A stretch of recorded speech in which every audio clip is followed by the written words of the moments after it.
The old dog had stopped hoping a long time ago. He lay there, pressed into the corner of his bed like a shadow, the kind that lingers in a quiet room long after the lights have gone out.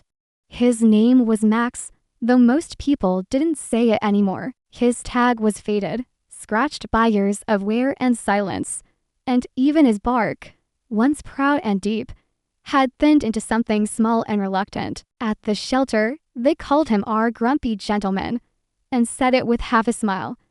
But no one really knew why he growled at the light or turned his back when someone tried to love him.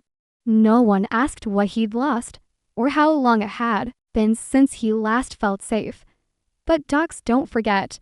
Not really. Their bodies remember the gates that never opened, the hands that stopped reaching, the homes that turned cold. Max wasn't mean. He was mourning. Each day. He did the same thing, waited, for what?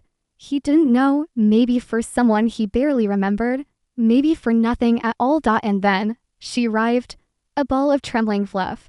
No bigger than a slipper, with eyes too wide for her tiny, shaking body. Her name, scrawled on a sheet of intake paper, was Luna, abandoned behind a dumpster at 3 weeks old, belly bloated with hunger. Voice cracked from crying into nothing. She didn't purr, not yet, not until she knew someone would answer. The staff didn't mean to place her in Max's room. It was an accident, a paperwork mix-up, but it was late. And the kitten needed somewhere warm, and Max was, well, Max never moved anymore. So they brought her in, wrapped in a towel that still smelled like a bottle-fed baby, and gently set her down by the heater. Max didn't even lift his head, just let out a soft grunt, like a sigh that had run out of strength. They closed the door and turned off the light. And that's when something changed. No one saw it, but something did. That night, Luna didn't cry. She crawled, slowly, awkwardly, until she found the faintest rhythm of breath, a heartbeat, steady and tired. Max's chest rose like an old hill, and she pressed herself against it like it was the only home she'd ever known. He didn't push her away. Not with a growl, not even with a glance. He just let her be there. It was the first time in weeks that he didn't sleep alone. The staff thought it was a fluke, that Max would eventually growl, or bark, or at the very least shuffle away in a huff. But he didn't. By the second night, Luna was tucked between his front paws like a secret.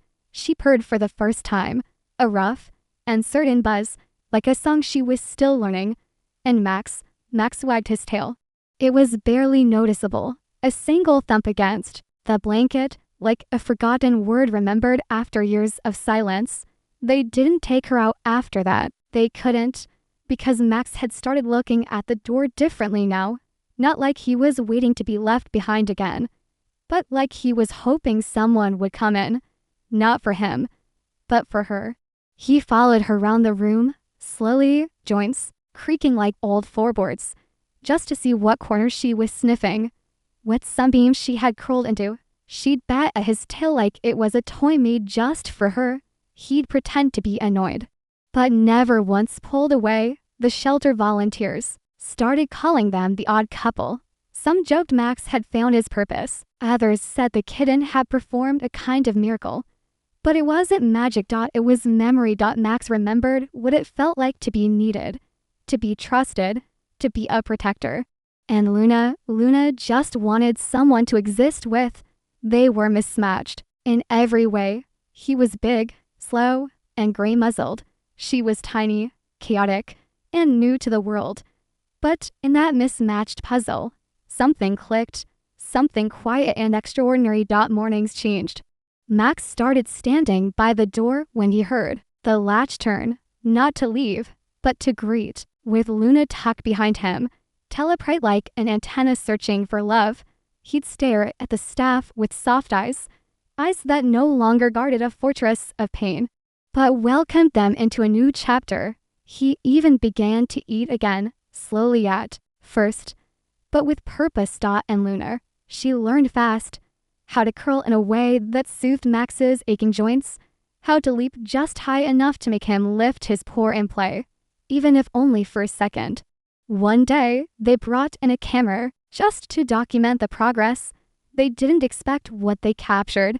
Max laying on his side, eyes half closed, while Luna carefully cleaned the creases of his face, gentle licks between his brows. Little paws kneading his neck with instinctive tenderness. It went viral before they even had a chance to give it a caption. People around the world wrote in, "This made me cry. I didn't know I needed this today. He reminds me of my old dog who passed.